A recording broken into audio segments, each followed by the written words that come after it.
जो समस्त पवित्र आत्माओं का निवास स्थान है। हमें उस दिव्य अंतरिक्ष वृक्ष में प्रवेश करना होगा जिसकी जड़ें ऊपर और पत्ते नीचे होते हैं, और अंतरिक्ष से जड़ों में शक्ति आती है और पत्तों में अलग अलग आत्माएं अलग अलग योनि रूप में होती हैं। हे आर्यमत देव, हमें बताएंगे वो मूल स्थान कहाँ है? हनुमान, हमें वहां जाने के लिए सूक्ष्म रूप धारण करना होगा। जैसी आपकी आज्ञा।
ये तो बहुत ही सुंदर और दिव्य स्थान है।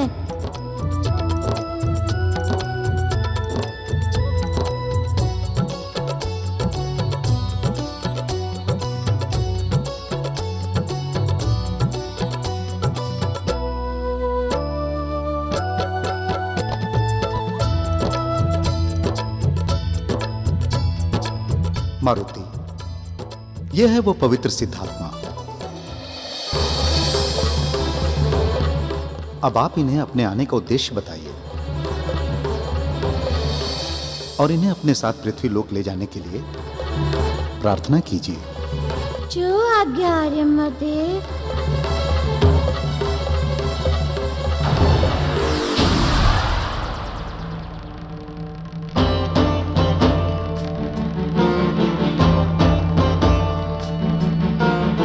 हे पितृ आत्मा, आपको तो ज्ञात है कि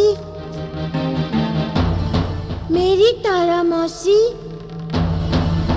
अभिशापित हो गई थी, जिसके कारण आपका जन्म नहीं हो सका था। उस घटना के कारण मेरे माता पिता और तारा मौसी का परिवार दुख के सागर में डूब गए हैं।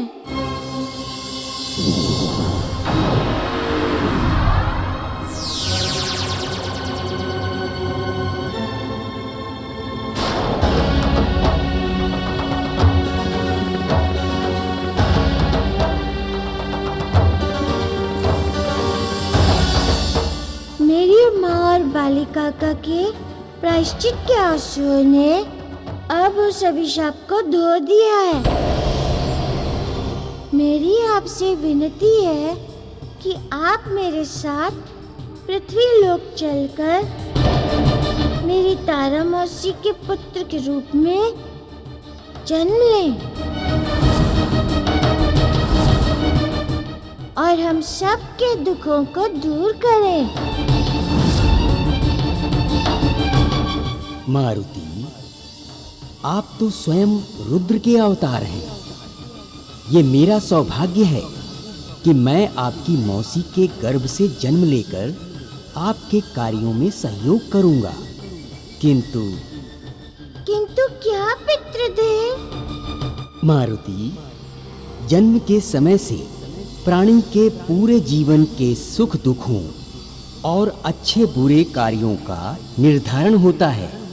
इसलिए हम आत्माएं शुभ मुहूर्त की प्रतीक्षा करती हैं। अतः मैं भी एक विशेष मुहूर्त पर माता की कोख में प्रवेश करूंगा।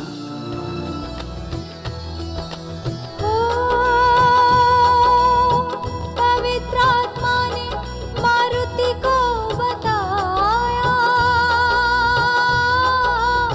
मैं शुभ मुहूर्त में आऊंगा।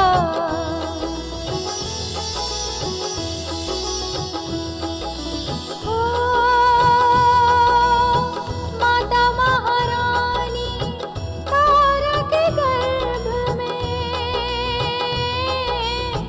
उसका पुत्र बन जाऊंगा। मेरा नाम अंगद होगा, माँ तारा का पुत्र अंगद होगा।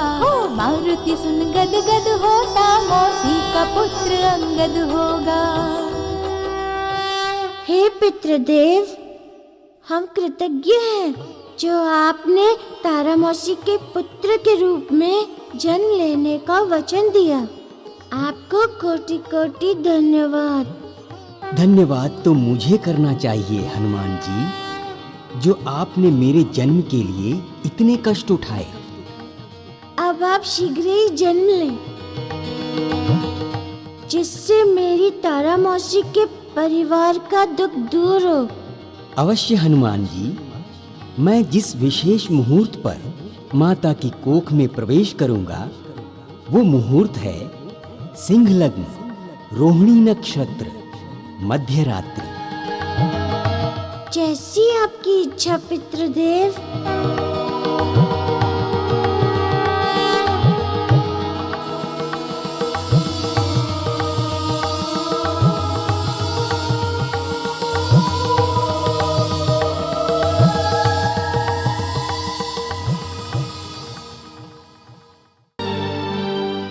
देखिए ना जामवन जी, मतंग ऋषि हमसे पहले से ही रुष्ट थे,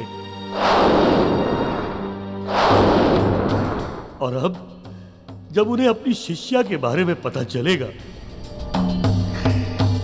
तो हमारा जीवन, जो अभी अंधकार से प्रकाश की ओर आ ही रहा था, फिर से उनके श्राप से अंधकार में हो जाएगा। और वैसे भी हमें अभी तक मारुति के बारे में कुछ पता नहीं चला है। हम अंधेरे में ही भटक रहे हैं कि वो कहाँ होगा, कैसे होगा, क्या कर रहा होगा वो। महाराज बाली, ये जो भी घटनाएं घटित हुई हैं, वो भूलवश हुई है। इसमें आपका क्या दोष? आपने तो वही किया है जो एक पिता अपने पुत्र के लिए ऐसी स्थिति में करता। देवी शबरी भी इस बात को स्वीकार करती हैं। किंतु जामवन जी, मुझे तो ये समझ में ही नहीं आ रहा है कि शबरी का मालिन की वेश में आना और फिर मारुति का एकाएक कहीं चले जाना, और फिर हमारे द्वारा शबरी को प्रताड़ित करने के बाद भी शबरी का कोई उत्तर ना देना, ये सब क्या पहेली है।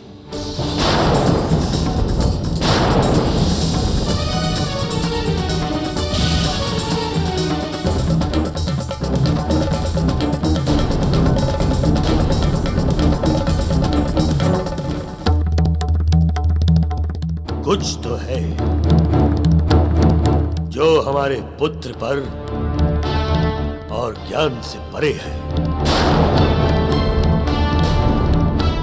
आप सत्य कह रहे हैं महाराज बाली, किंतु उचित समय आते ही हमारे सारे प्रश्नों का समाधान मिल जाएगा। और आप तो जानते ही हैं कि मारुति कोई साधारण बालक नहीं है। और ऐसा पहली बार नहीं हुआ है महाराज बाली कि मारुति अचानक ही कहीं चला गया हो। आपको तो ज्ञात ही है कि जब अंजना के प्राण पखेरु उड़ गए थे, तब मारुति भी अचानक ही कहीं लुप्त हो गया था। और फिर एक चमत्कार हुआ, अंजना वापस जी उठी थी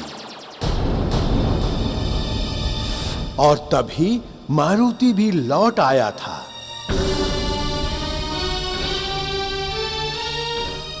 हो सकता है कि इस बार भी मारुति के लुप्त होने की घटना में आप लोगों का ही कोई न कोई कल्याण निहित हो।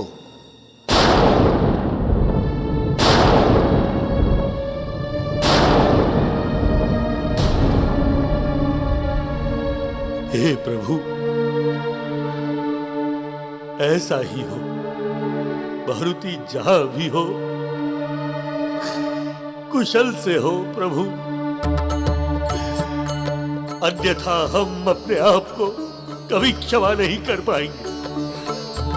प्रभु, पहली बार तो आपको मातृत्व सुख मिला है, वो भी एक नहीं 2 माताओं से। फिर आप कैसे अपनी माताओं को दुखी देख सकते हैं? उनका कष्ट मिटाने के लिए आप तीनों लोगों को एक कर देंगे। किंतु प्रभु, अब आप शीघ्र लौट आइए।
कोटि कोटि धन्यवाद जो आपने मुझे यमलोक में पितृलोक में प्रवेश करने की अनुमति दी। हनुमान, ये तो मेरा सौभाग्य है जो मुझे आपकी सेवा करने का अवसर मिला।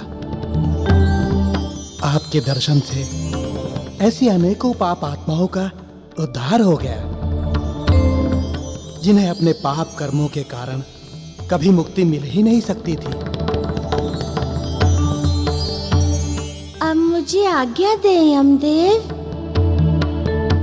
किष्किंधा में सब मेरी प्रतीक्षा कर रहे होंगे। जैसी आपकी इच्छा प्रभु।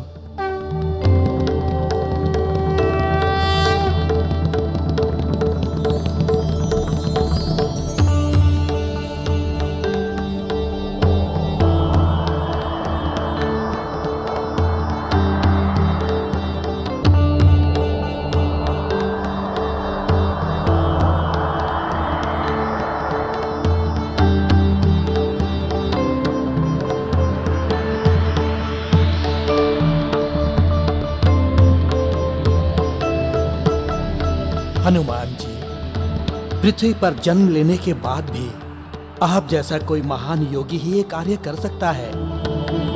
पृथ्वी से देह सहित यहाँ आए, फिर आत्म रूप में सभी लोगों को पार किया और पितृलोक गए।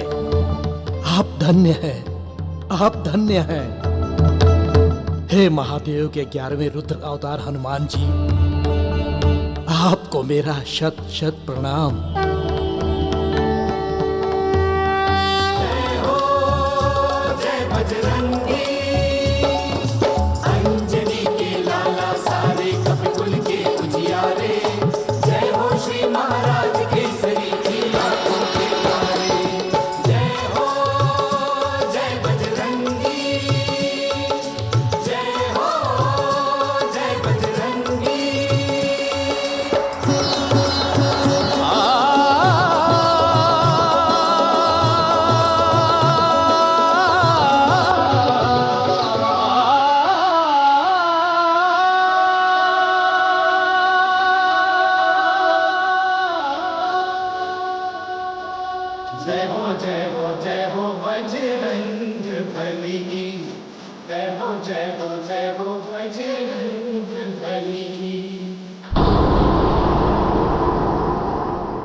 आपने तो वही किया जो एक माँ को करना चाहिए था। किंतु आपको हम सबके कारण इतनी पीड़ाएं सहन करनी पड़ी। नहीं महारानी तारा, मुझे तो किसी भी प्रकार की पीड़ा का आभास भी नहीं हुआ। ऐसा लगा मानो मेरी सारी पीड़ाएं मेरे प्रभु ने हर ली हों।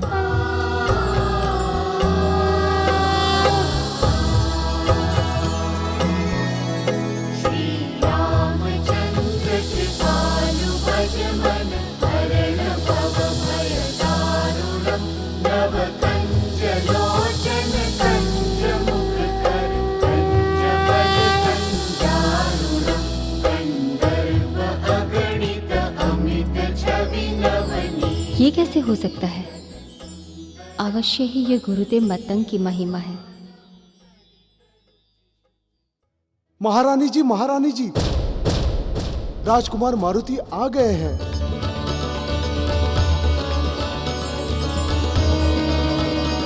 सच? मेरा मारुति आ गया, मेरा लाल आ गया।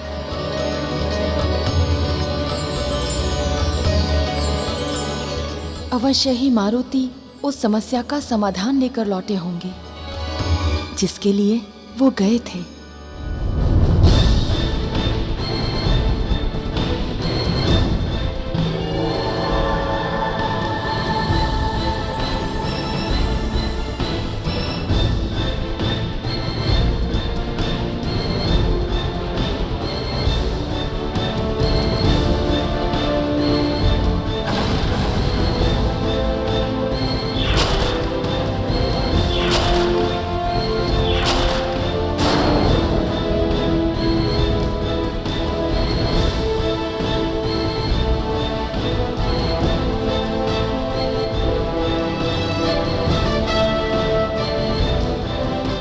क्या होगा? सब क्रोध से मुझे घूर रहे हैं।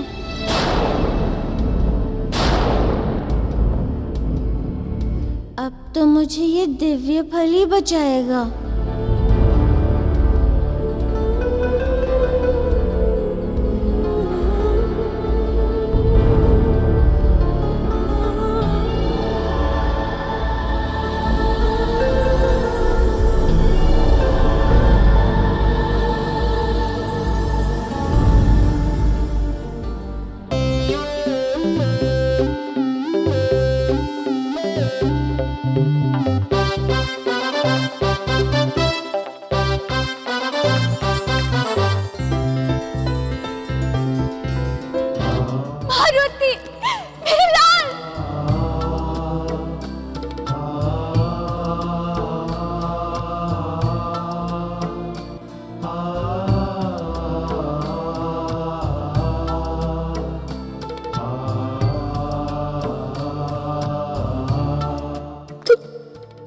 चले गए थे, हमारे तो प्राण ही सूख गए थे।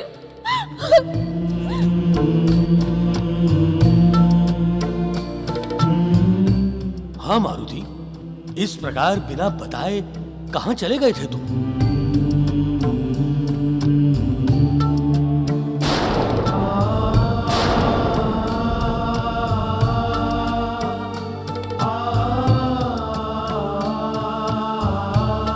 महाबली काका, अब आप ही कुछ कीजिए।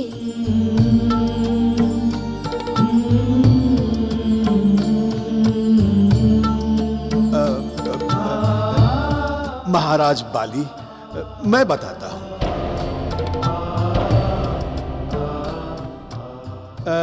मारुति ये विशेष फल लेने के लिए गया था।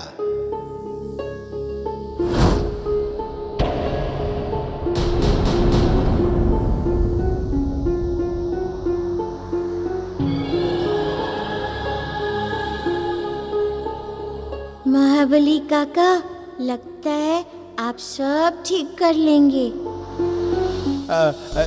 देखिए बाली जी, है ना ये विशेष फल? ये दिव्य फल यहाँ कहीं नहीं मिलता। हाँ, इसी फल को लेने के लिए देवी शबरी ने मारुति को भेजा था। तो इस बात को छिपाने के लिए शबरी ने इतनी पीड़ा क्यों सही?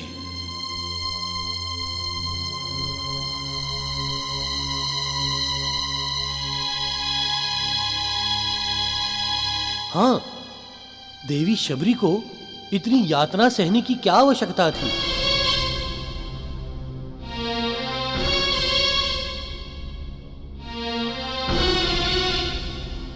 मैं बताता हूँ काका।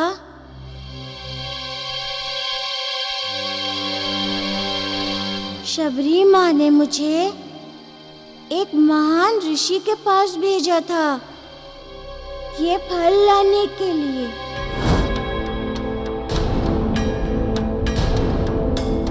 वे मुझे हिमालय पर्वत पे किसी दिव्य स्थान पर ले गए थे।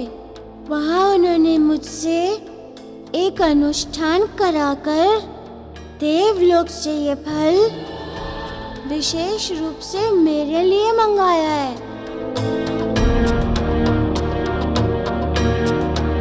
किंतु इस फल में ऐसी क्या विशेषता है जिसको प्राप्त करने के लिए तुम्हें हमसे छिपना पड़ा? बताता हूँ पिताजी। ये विशेष फल आपके लिए और माँ के लिए ही है। ऋषिवर ने बताया था कि इसे खाने से आप दोनों का कल्याण होगा और आप दोनों माता पिता बनेंगे।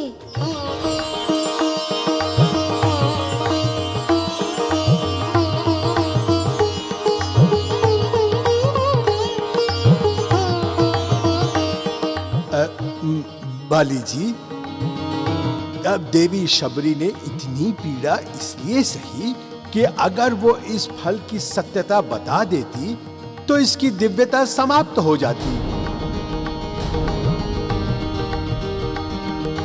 मुझे क्षमा कर दीजिए। मेरे कारण आप सबको कष्ट हुआ, किंतु आप दोनों के कल्याण के लिए और आपको माता पिता बनाने के लिए मैं कुछ भी कर सकता हूँ।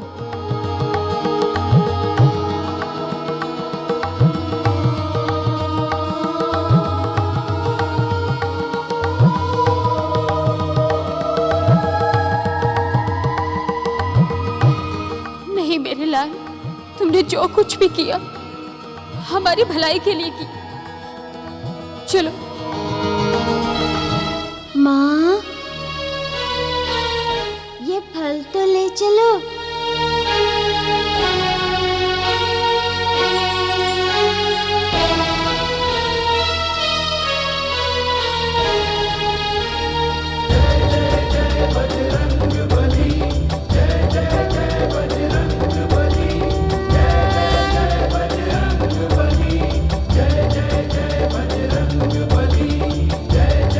बाली जी, ये ईश्वर की ही कोई लीला समझिए।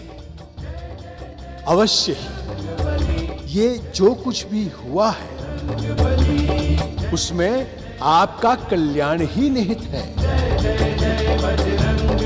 हे प्रभु, ऐसा ही हो सकता है मारुति के शुभ चरण किष्किंधा में पड़ने से हमारे भी सारे अभिशाप मिट जाए। जय श्री राम, जय जय श्री राम, जय राम, जय राम, जय जय राम, श्री राम, जय राम, जय जय जय श्री राम, श्री माता? राम, जय राम, जय जय राम। मारुति, आप आ गए? मैं आप ही की प्रतीक्षा कर रही थी। माता, मुझे आने में तनिक विलंब हो गया, किंतु आपने मेरे लिए इतने कष्ट उठाए, इतनी यातनाएं सही, मैं आपका ऋणी हो गया। ऐसा मत कहिए मारुति, ये तो मेरा सौभाग्य था कि मैं आपकी सेवा कर सकी। और फिर ये तो मेरे गुरुदेव का आदेश था, मेरे प्रभु का ही कार्य था ये। इस प्रकार मेरा जीवन धन्य हो गया।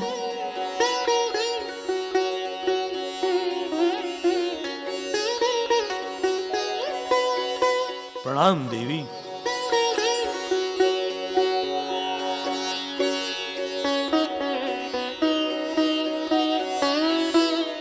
मारुति, देवी शबरी ने हमारे लिए बहुत कष्ट उठाए हैं। आपने इन्हें धन्यवाद दिया या नहीं? नहीं नहीं, ऐसा मत कहिए, मैं तो अपना कर्तव्य ही निभा रही थी। पिताजी, इन्होंने जो किया उसके लिए ये धन्यवाद के नहीं,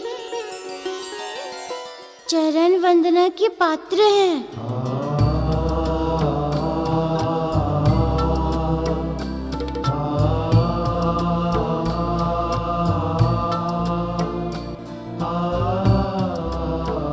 ये आप क्या कर रहे हैं प्रभु?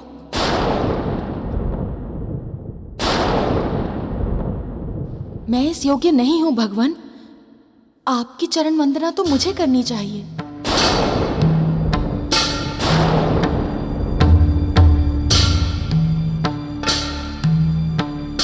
देवी शबरी, आप मारुति को प्रभु और भगवान क्यों कह रही हैं?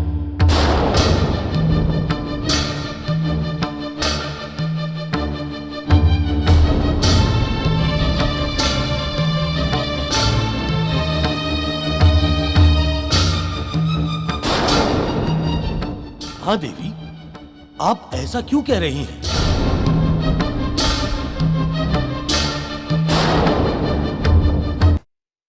महाराज, कहाँ मैं और कहाँ आप सब?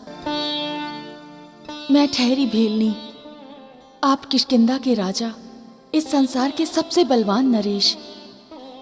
आप सब और आपके पुत्र मारुति मेरे लिए भगवान समान ही हुए ना।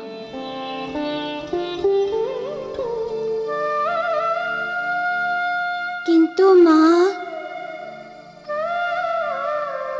माता पिता पुत्र के लिए भगवान से भी बड़े होते हैं, इसीलिए आप हमारे लिए भी पूजनीय हैं। अच्छा मारुति, अब बहुत रात हो गई है, चलो हम तुम्हें सुला दें। इतने दिनों से तुम सोए भी नहीं होगे। आओ। माँ, मुझे तो लग रहा है कि आप और पिताजी 3 दिनों में एक पल भी नहीं सोए हो, है ना शबरी माँ?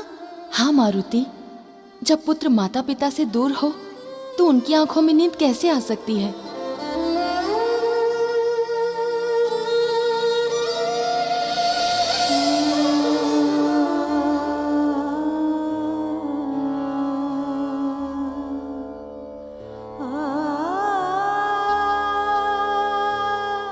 मारुति, चलो, चलकर विश्राम कर लो। आप और माँ ने 3 दिन से पलक तक नहीं झपकाई है, बस अपने मारुति की राह देख रहे थे। आज मैं आप दोनों को सुलाऊंगा।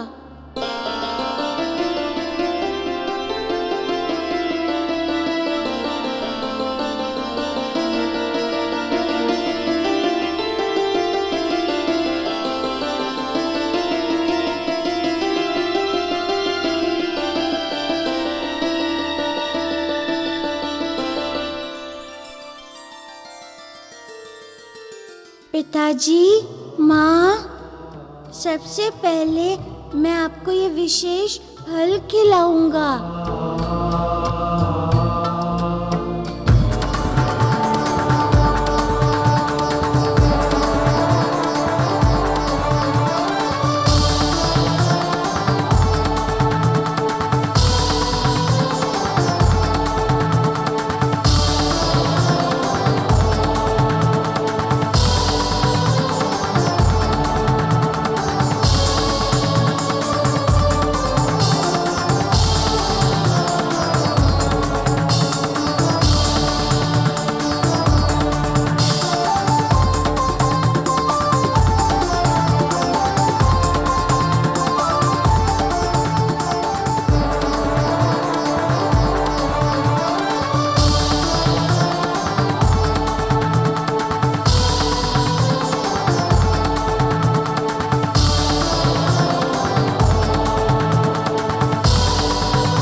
पितरात्मा, आपका पृथ्वी लोक पे आने का समय हो गया है। सिंह लग्न आरंभ हो चुका है। रोहिणी नक्षत्र चल रहा है। इस समय मध्य रात्रि हो रही है।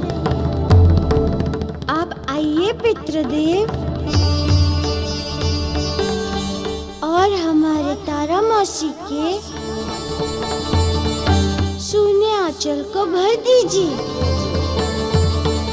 आइए पितृदेव, आइए। आप आइए पितृदेव।